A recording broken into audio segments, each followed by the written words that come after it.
Well, hello, everybody, and where you at? This is number 6 team preview, 6 of 32, the Los Angeles Rams, and it's here on bet.nola.com, powered by the Dattitude Podcast. I am Jim Derry, and what's there not to like about the Los Angeles Rams?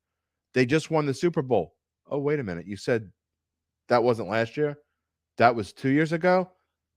Maybe I was like Sleeping Beauty or something. Maybe I just missed last year. What the hell happened to the Los Angeles Rams? And can they make a comeback? All things to talk about. You may be surprised. It's coming up next.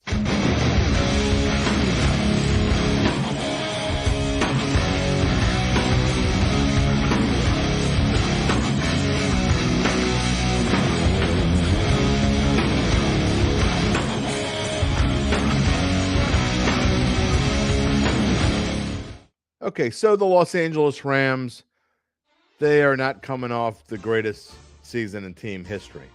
One of the greatest seasons in team history was the year before that, obviously, when they won the Super Bowl over the Cincinnati Bengals. And, you know, I really thought that one of the teams, either the Rams or the Bengals, would kind of maybe take a giant step back.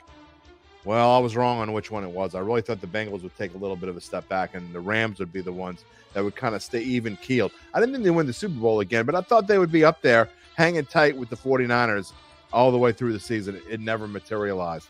Everything kind of went south early on. Cooper Kupp got hurt. Matthew Stafford got hurt. Aaron Donald was banged up. And now they lose Jalen Ramsey. They lose Bobby Wagner. They lose Leonard Floyd. They lose Allen Robinson. So this team's going to be terrible, right? Not so fast, my friends. I think they're going to, well, let's call it a gut. Let's call it intuition. Let's call it whatever you want. I'm going to go through and make the case why I think the Rams are actually going to be better than a lot of people think they are. We'll see at the end how good I think they're going to be. But let's just say, I think that 6.5 you see on the screen there for their win total, I think that may be a little low. Now, look, if you look at their offensive numbers, 27th in rushing, 27th in passing, which adds up to a big, fat 32nd overall offense, that means they were the worst offensive team in the NFL. But they were without their quarterback for more than half the year. Again, without Cooper Kupp. What is Matt Stafford going to do different this year? Is he going to be able to stay healthy? Well, I actually like their offensive line. You know, you Coleman Shelton in their right guard and Havenstein on at right tackle. I like the tackle positions, and I like the fact that you see on your screen there that their first pick of their draft, Steve Avila, is going to play guard on the left side. And I like the pick. They needed to shore up the offensive line. They actually had quite a few picks that I think end up going to make in this team. They had a lot of picks. Even though they didn't have a first-round pick, they had 10 or 12, I think, overall throughout the draft. They had 2 or 3 fifth-round picks. I think they had 3 sixth-round picks to go with it, including a couple of compensatory picks. Again, losing everything they've lost, it's going to hurt them. But I tell you, where's my surprise? I think Matt Stafford, assuming he can stay healthy, and when you get to his age, obviously he was never really a mobile quarterback. Can he get back to that quarterback that throws for 4,000 yards? Can Cooper Kupp stay healthy? A huge question. He was able to do so 2 years ago, the Super Bowl year. He's going to have to because this team is super thin. They don't have a lot. There's no question. But where my surprise comes in is Cam Akers, the running back. Remember a couple years ago, even during the Super Bowl year, Cam Akers got in Sean McVay's doghouse. And I'm not sure why. I don't think we ever really found out why, but we saw what he could do last year. He kind of took some things on his own, and he had a pretty good season. I think he's going to be one of those surprise players. I think he's going to be one of those guys that we're talking about at the end of the season. Cam Akers made a huge difference. I think this running game is going to be much better than it was, and it's going to help Matt Stafford, and it's going to help maybe a mediocre wide receiver group that it also includes tight end Tyler Higbee, who's also getting a little bit long in the tooth, shall we say. On the defensive side of the ball, talking about long in the tooth, look, I don't care how long in the tooth he is. I don't care if his tooth touches the ground.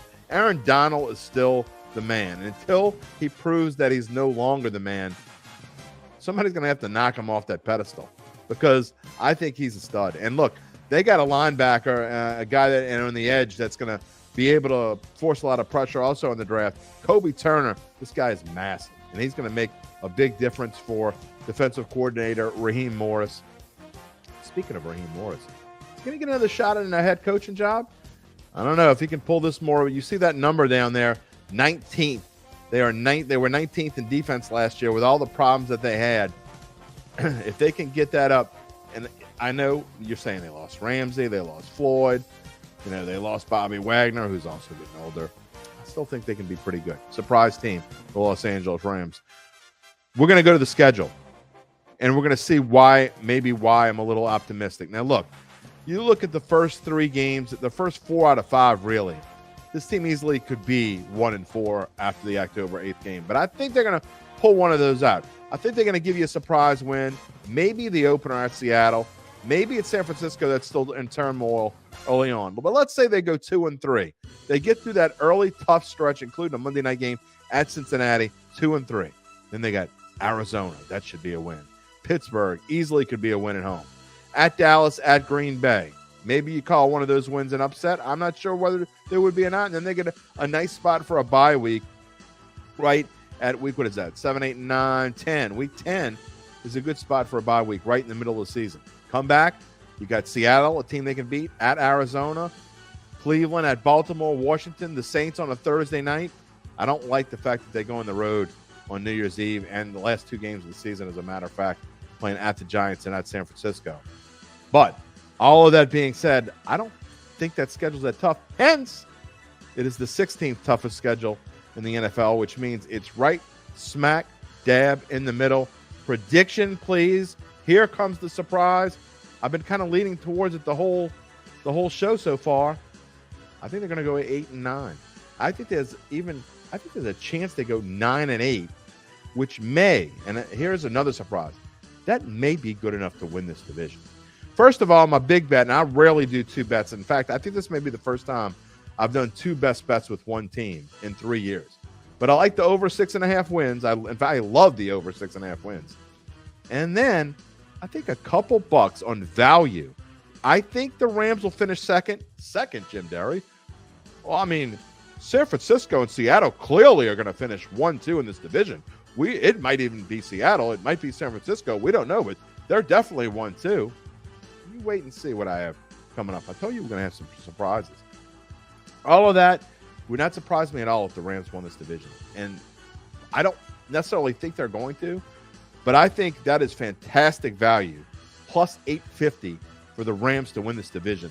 If this defense plays like I think they're going to play, and if Cam Akers takes the next step like I think he's going to do, and this O-line holds up, I know a whole lot of ifs, but I'm telling you, plus 850 is the value. Go out and get you some. You can thank me later. I told you 2 years ago, only made one future on a Super Bowl bet. It was the Los Angeles Rams. They came through for me. I'm trusting them again.